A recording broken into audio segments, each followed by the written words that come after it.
Honest question for you. Would you call this a prequel or a sequel? Like, is it a sequel to the movie that came last or a prequel to the movie that came first? These are the important questions.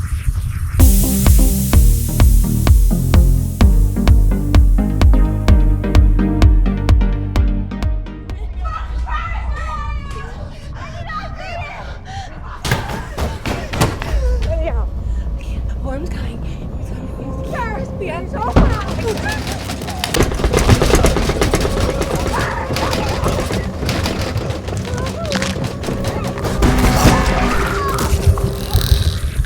Alien Covenant is the latest movie in the Alien universe, following Prometheus and also preceding all the other Alien movies. Let's just call it an in-between-quel, shall we? This movie again follows the tried and true formula of sci-fi action horror that the Alien movies are known for. Is it a place worth revisiting? Does it have something new to say? Well, here's 5 things you might want to know about Alien Covenant.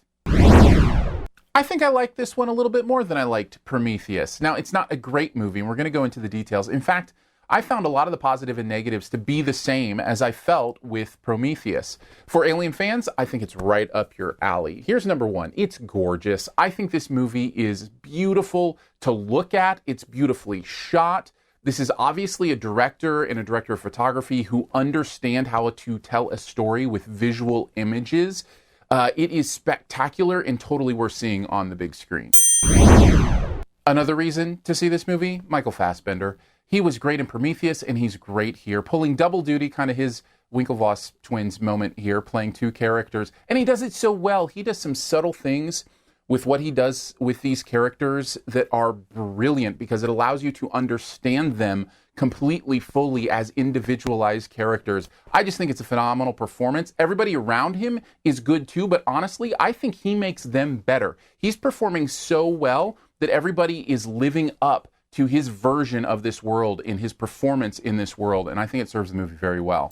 The other positive I would say, before we get to some substantial negatives in my opinion, is I love this universe. I love the universe building that they're doing here. Ridley Scott obviously has a real idea of what he wants this story to feel like overall. And I'm not just talking about the details of the universe, spaceships, worlds, planets, travel, those kind of things, which are very cool. I'm talking about the relationship building. I'm talking about how people interact in the Alien universe. It feels very human, very authentic, very real. And it's asked to do a lot with this many characters to help me understand them and feel for them and understand the relationships with each one of them. But it works here. Somehow he manages to do it. And I think that's because he's building a complete and whole universe and not just part of one where we feel lost. All right, let's get into the negatives, and they're pretty decent ones for me. I think this movie focused on the wrong thing. There are kind of 2 movies going on here. One is the horror, gross out, sci-fi kind of stuff. The other is this beautiful thematic exploration of Satan. I'm not kidding. There's this amazing theme that you start to see. The devil is even mentioned in some of these lines and how these people are approached. And there's a character that I think represents how the devil is seen to work in circles of faith. And kind of, it's just this beautiful allegory.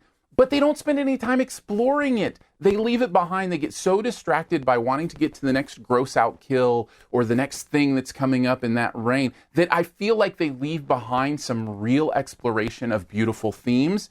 That's the movie I wanted to see. Now, I'm not making the movie, so I don't get to decide. But for me, that detracted from the film as a whole. Speaking of those gross out horror moments of the Alien franchise, boy, there's lots of them here. Too much as far as I'm concerned. Now listen, I know a lot of people, that's the reason you go to these movies. It's what it's famous for. I get it. If that's you, you're going to have a blast. For me, I don't like it. Some of it in this movie seemed even more B-movie schlocky type stuff that I just didn't connect with. It all felt the same. It's not even that I'm offended by it. I'm just bored. It's not something clever or new. It's just a little bit different way for an alien to destroy a human. So I was like, here we go again. Go back to the talking bits.